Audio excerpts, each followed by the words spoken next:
देखिए इस सवाल में हमें दो चीज़ें दी गई है कि दो वृत्त दी गई है।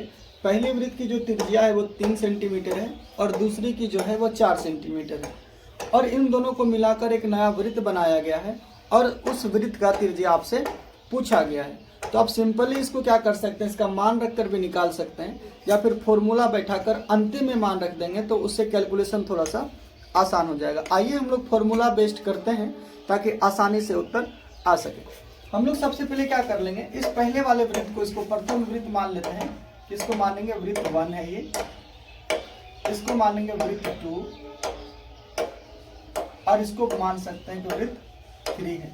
जैसा कि हम लोगों को सवाल में कहा गया है कि पहले वृत्त का क्षेत्रफल प्लस दूसरे वृत्त का क्षेत्रफल को जोड़कर एक तीसरा वृत्त बनाया गया है और इस वृत्त का जो है हमें त्रिज्या पूछा गया है।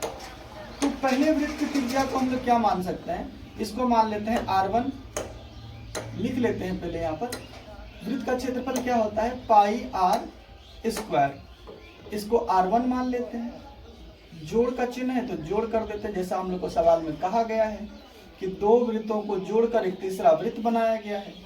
यहाँ पर लिखिए पाई r स्क्वायर, ये दूसरा वृत्त है जिसको r2 कर देते हैं, कोई दिक्कत नहीं है। ये तीसरा वृत्त है, इसको पाई r3 कर देते हैं और 3 का स्क्वायर कर देते हैं।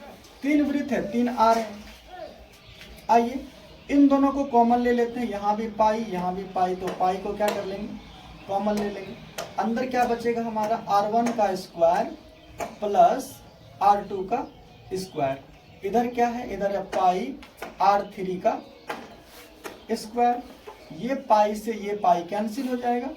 अब देखिए यहाँ पर r1 का मान बैठा दीजिए। r1 का मान कितना है यहाँ पर, तो आप कहेंगे सर 3 है और 3 का स्क्वायर है, प्लस का चिन्ह है तो लगा दीजिए। r कितना है, r2 है 4, तो 4 बैठाइए और इसका स्क्वायर कर दीजिए।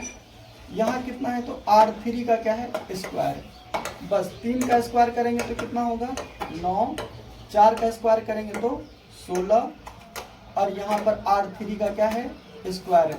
ये नाम है, बस ये याद रखिएगा। आइए 9 और 16 कितने होंगे, 25।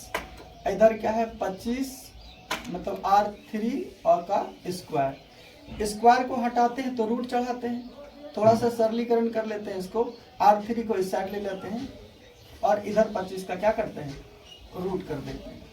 25 का वर्गमूल क्या हो जाएगा, आपका आंसर 5 होगा। यही बात हमसे पूछा था कि जो तीसरी वृत्त की त्रिज्या होगी वो कितनी होगी, तो आप कहेंगे 5 होगा। उम्मीद है आप लोगों को ये बात समझ में आई होगी। अगर समझ में आई है तो लाइक कर दें, फॉलो कर दें। धन्यवाद।